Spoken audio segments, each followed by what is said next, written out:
جیهانی ئیسلامی یادی سەری ساڵی نوێی 1446 کۆچی دەکاتەوە. هەر لەم یادەدا موسڵمانانی جیهان و خەڵکی هەرێمی کوردستان پێشوازی گەرم لەم یادە دەکەن.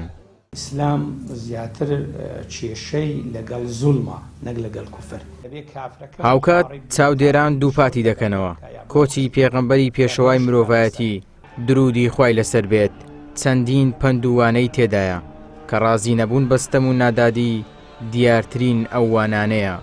هیجرەت پێغەمبەر سەڵات و سەلامی خوای لەسەر بێ ئەو کردار و پرۆسەیە بوو کە لە مەکە لەگەڵ یاوەرانی هیجرەتیان کرد بۆ مەدینە لەبەر ئەوەی ئەو کاتە بارودۆخی حکومڕانی و سیاسی لە مەکە پڕ بوو لە زوڵم و ستەم و بێدادی و تەنانەت کوفر و شیرکیش پێغەمبەر سەڵات و سەلامی خوای لەسەر بێ بە ئیشارەت و ئیحالە لەلایەن خوای سوبحانەوە وتەعالا هیجرەتی کرد بۆ لەبەر ئەوەی بەو زروفە ڕازی نەبوو کە ئەو هەموو زوڵم و زۆرداریە لەوێ دەکرا. بۆیە هیجرەت ئەو دەرسەمان پێدەرێ لە هەر کوێیەکی دنیا تەنانەت لێرەش ئەگەر بێت و زوڵم و بێدادی هەبوو ئینسانەکان دەبێ هەڵوێستیان هەبی پێ ڕازی نەبن و هەوڵی گۆڕانکاری بدەن ئەگەر هەر نەشکرا بۆیان دەکرێت لەوێ هیجرەت بکەن.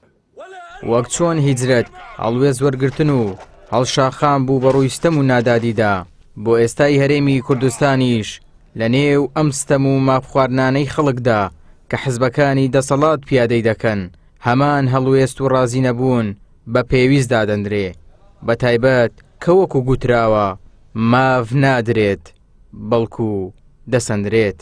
پێغەمبەر صلی الله عليه وسلم و پێغەمبەرانی پێشاش پێغەمبەر ئیبراهیم پێغەمبەر موسا پێغەمبەر یونس هەمویان هەڵاتون لە دەستی زوڵم ڕان کردو بۆ ئەوەی بە عیزەتەوە بگەڕێنەوە کەواتە ئەگەر ئینسانێکی مسلمان لە شوێنێکی دین و ئیمان و ئیسلامەتی و ئەخلاق و ماڵ و نەفس و عەقڵ و دینی کەوتە خەتەر دەبێ ئەو شوێنە هەڵوێستی هەبی ئەو شوێنە بەجێ بیری نەجاتی بی لەو زاڵمانە بۆ ئەوەی هەوڵ بدا بۆی بەسەر ئەو زوڵمەدا سەرکەوی کەواتە هیجرەت واتە هەبوونی هەڵوێست واتە تەضحیەدان لە پێناو نەمانی زوڵم و زۆرداری و لە پێناو تەحقیقی عەدالەت لە پێناو تەحقیقی حوکمی خوای گەورە جەلە جەلالوه. ئەشهەدو ئەن لا ئیلاهە ئیلا الله. ئاینی ئیسلام هەمیشە دژی ستەم و نەعەدالەتی بووە.